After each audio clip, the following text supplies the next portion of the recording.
kalau mau berstatement pakai logika. Memang KDRT termasuk gue juga, gue benci sama orang-orang yang dengan kekerasan.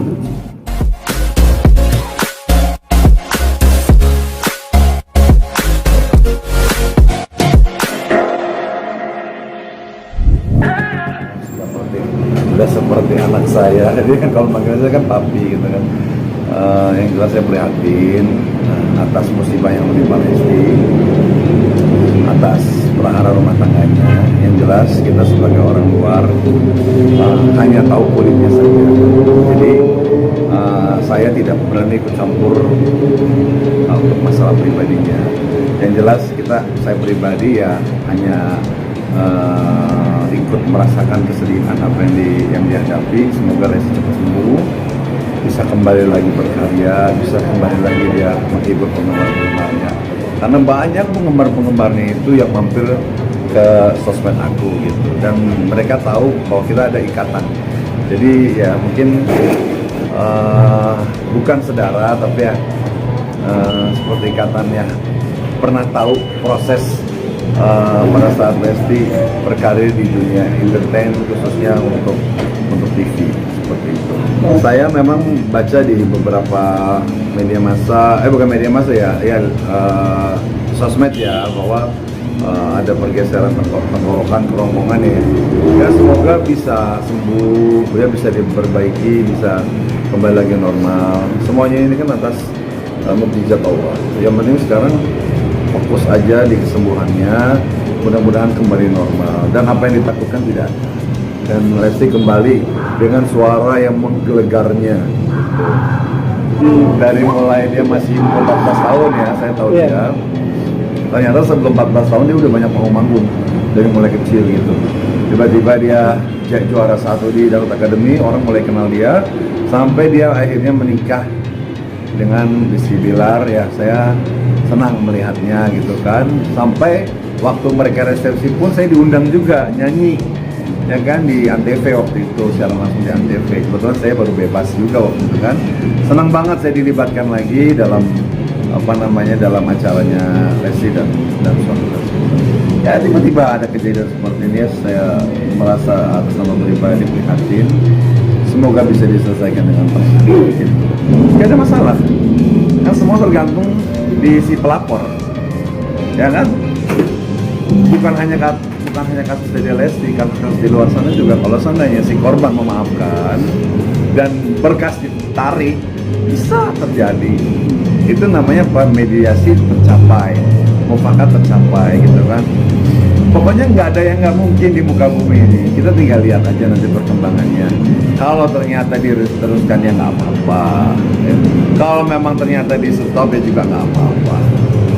Yang terbaik aja kalau saya mah ya gitu kan. Kadang-kadang apalagi kata mereka suami istri, ini kan pernikahan umur 1 tahun itu lagi cita-citanya, lagi bahagia-bahagianya, ya kan, lagi kenceng-kencengnya gitu loh hubungan suami istri. Ya berantem juga kadang-kadang bisa balik lagi. Pokoknya Bang Ipul mah yang terbaik buat Dede deh. Kalau Dede mau memaafkan Bilar silakan, kalau Dede mau melanjutkan silakan, ambil yang terbaik gitu. Saya nggak pernah berpihak kemana-mana gitu. Kalau memang, tapi gini, saya juga menghimbau kepada KPI. KPI itu tidak boleh mengambil keputusan langsung, karena yang bisa menentukan itu KDRT atau tidak itu adalah pengadilan. Jadi tidak boleh pihak-pihak ini, kan polisi belum meriksa. Dari mana tahu KPI itu kan? Mungkin gini, KPI hanya menghimbau kepada pelaku KDRT, tapi Bilar kan belum disidang. Nantinya KPI bilang nanti juga terbukti. Sekarang tiba-tiba dia kalau terbukti dan dia di penjara, kalau tiba-tiba dia Lesti memaafkan gimana? Ayo. Makanya nih untuk pihak-pihak tolong jangan emosi. Ya kan, apalagi ini pihak negara ini, apalagi ini adalah institusi negara loh. Nggak boleh sembarangan ngambil statement. Jangan ngambil momen gitu loh. Harus hati-hati dalam berstatement. Ini yang perlu saya sampaikan. Ya.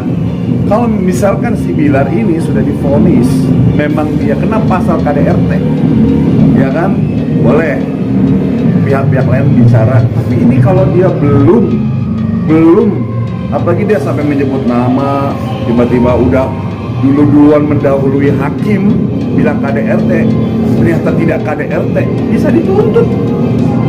Dan si yang dipersoalkan ini misalkan Bilar bisa nuntut loh atas kerugian statement ini. Makanya jangan sembarangan kalau menurut aku gitu. Ini bukannya membela, karena aku kan orang hukum juga udah ngerti. Jadi jangan pernah mendahului. Ini belum di polisi, belum BAP Bilar, ya kan? Ini kan masih dugaan loh, ya nggak? Jadi tolong buat teman-teman jangan mau dibodohi oleh statement orang yang dengan emosi gitu.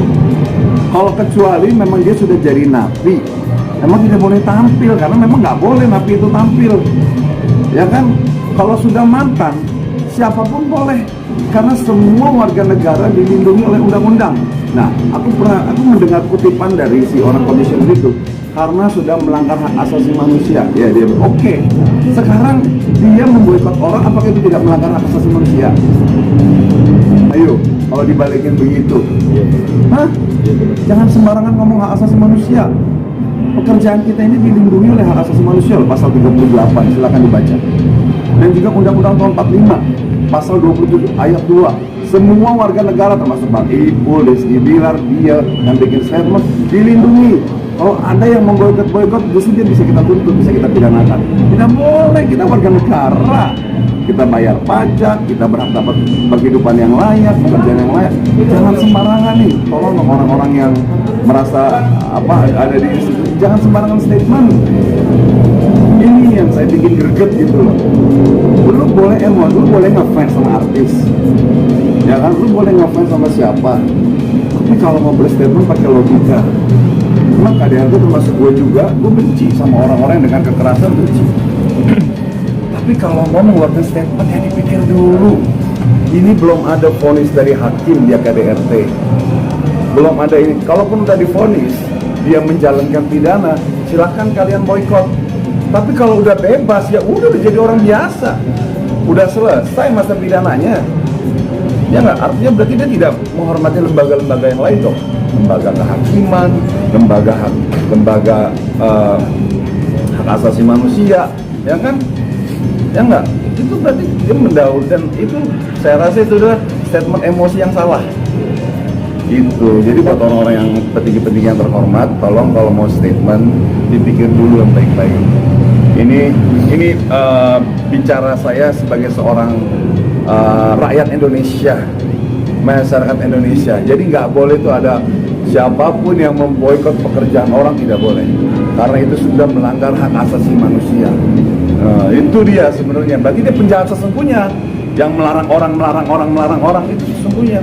Kita kan orang Indonesia, kecuali gue orang luar negeri pakai peraturan luar negeri, kita peraturan Indonesia pakai aturan Indonesia dong.